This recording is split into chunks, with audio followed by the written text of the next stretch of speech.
Hai, selamat datang di YouTube channel Diarika. Perkenalkan, saya Diana dan Erika. Kami akan membahas seputar pendidikan bidan dan perempuan. Oke, selamat menikmati. Halo, selamat datang di channel YouTube Diarika. Ini adalah video perdana yang akan membahas tentang tips dan trik menghadapi uji kompetensi bidan. Are you ready, girl? Kalau melihat gambar ini, apakah ada di antara kalian yang merasa semakin mendekati hari ujian, semakin bingung, banyak buku yang belum dibaca dan merasa lupa semuanya? Kalau ada salah satu jawaban tersebut ada di pikiran kalian, artinya kalian belum benar-benar siap untuk menghadapi uji kompetensi. Baiklah, sebelumnya kita bahas dulu tentang blueprint atau kerangka dasar yang digunakan untuk uji kompetensi. Dengan memahami blueprint ini, akan lebih memudahkan kalian dalam belajar. Tinjauan pertama tentang area kompetensi bidan yang terdiri dari 7 subtinjauan. Bisa dilihat bahwa dari 7 subtinjauan, proporsi yang paling banyak keluar adalah tentang keterampilan klinis dalam praktik kebidanan dan landasan ilmiah praktik kebidanan. Tinjauan kedua tentang domain dengan proporsi terbesar ada di psikomotor.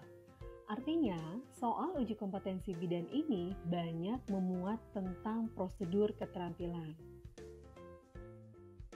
Tinjauan ketiga tentang siklus kesehatan reproduksi perempuan dalam konteks keluarga. Dari tinjauan 3 inilah bisa dilihat topik apa saja yang akan masuk di soal uji kompetensi. Mulai dari bayi baru lahir sampai dengan perimenopause. Tinjauan keempat adalah lingkup praktik bidan, mulai dari fisiologis sampai dengan kegawat daruratan. Yang paling penting, hampir 50% soal uji kompetensi bidan adalah tentang fisiologis. Tinjauan kelima adalah tentang manajemen asuhan. Semua proporsi sama, mulai dari pengkajian sampai dengan evaluasi. Tinjauan keenam adalah sasaran, mulai dari individu, keluarga, dan masyarakat. Tinjauan terakhir atau yang ketujuh adalah tentang setting pelayanan atau tempat bidan memberikan pelayanan. Ada di komunitas, klinik atau unit kesehatan, serta rumah sakit. Sekarang kita masuk ke tips cara mengerjakan soal. Sudah siap? Dalam mengerjakan soal, kalian harus tenang, fokus, dan percaya diri. Yakin bahwa saya pasti bisa mengerjakan soal tersebut. Dan yang pasti, jangan lupa untuk berdoa ya sebelum mengerjakan soalnya. Carilah soal yang kalian anggap mudah.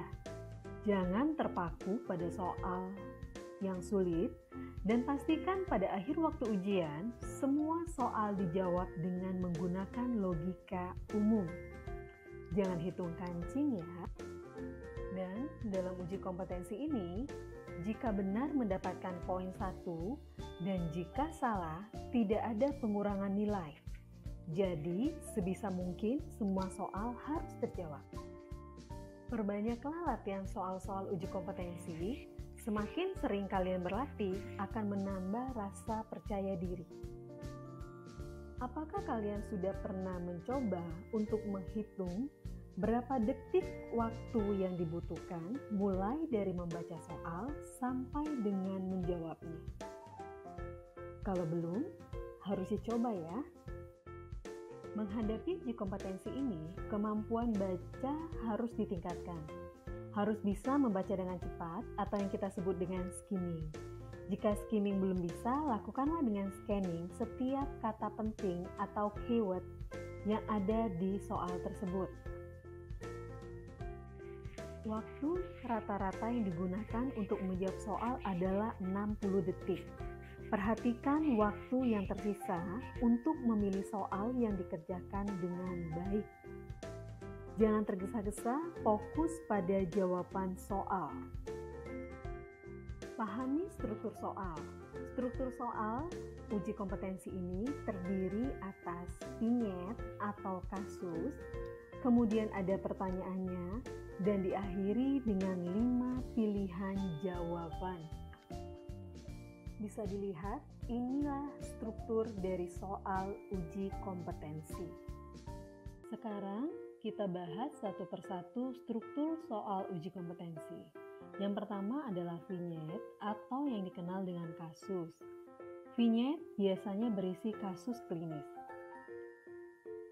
Hal yang perlu diperhatikan adalah cari kata kunci yang ada di kasus tersebut. Bisa dilihat dari alasan kedatangan, atau keluhan utamanya apa, keluhan tambahan, setting tempat, serta hasil pemeriksaan.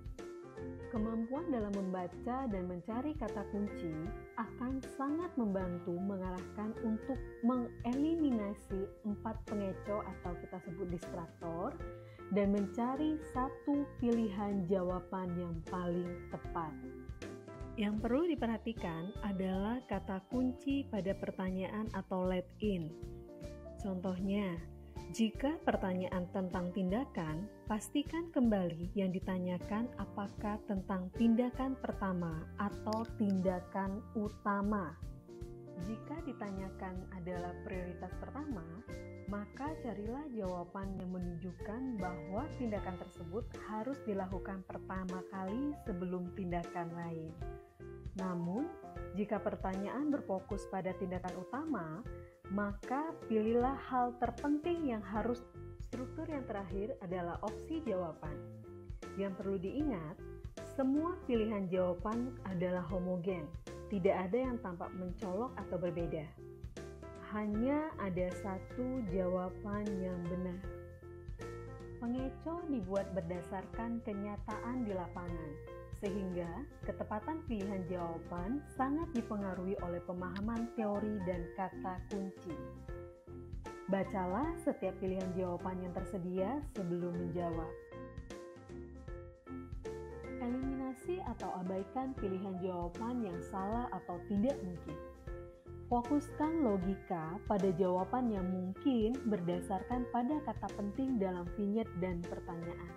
Jika tidak yakin, baca ulang pertanyaan sebelum memutuskan pilihan. Ini adalah contoh soal uji kompetensi.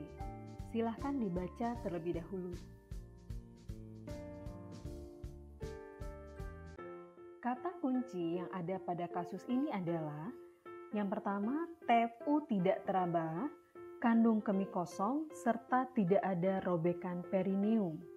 Dapat disimpulkan, kasus ini adalah tentang kejadian perdarahan setelah plasenta lahir. Pada pertanyaan bisa dilihat bahwa yang ditanyakan adalah tentang diagnosis. Artinya, pertanyaan ini mengarah ke manajemen asuhan yang diberikan. Sekarang kita lihat pada opsi jawaban, ada 5 opsi jawaban. Semuanya homogen tentang perdarahan yang terjadi setelah plasenta lahir. Untuk menjawabnya, kalian perlu menggabungkan kata kunci yang ada di kasus dan pertanyaan. Kira-kira apa ya jawabannya? Ya, betul sekali. Jawabannya adalah B, atonia uteri. Bagaimana? Sudah paham kan cara mencari kata kunci dan menentukan jawabannya? Sekarang, mari kita lihat apa yang boleh dan tidak boleh dilakukan pada saat ujian. Pastikan datang tepat waktu, karena jika datang terlambat dan ujian sudah dimulai, otomatis tidak akan bisa mengikuti ujian. Pastikan sebelum ujian perut tidak dalam keadaan kosong, karena waktu ujian sekitar 3 jam dan tidak boleh makan selama ujian. Jangan lupa membawa bukti identitas dan kartu ujian, karena kalau tertinggal tidak akan bisa mengikuti ujian. Memakai pakaian yang sopan, jangan pakai baju kaos, celana jeans, serta menggunakan sandal. Dan yang paling penting, jangan lupa cek lokasi ujian. Sedangkan yang tidak boleh kalian lakukan, yang pasti jangan datang terlambat, panik, meninggalkan ruangan tanpa izin dari pengawas, dan jangan membawa barang-barang berharga ke lokasi ujian. Demikianlah tips dan trik dari Rika. Semoga dapat membantu meningkatkan motivasi belajar dan kami doakan kalian dapat lulus uji kompetensi. Amin. Tapi jangan lupa klik tombol like dan subscribe ya.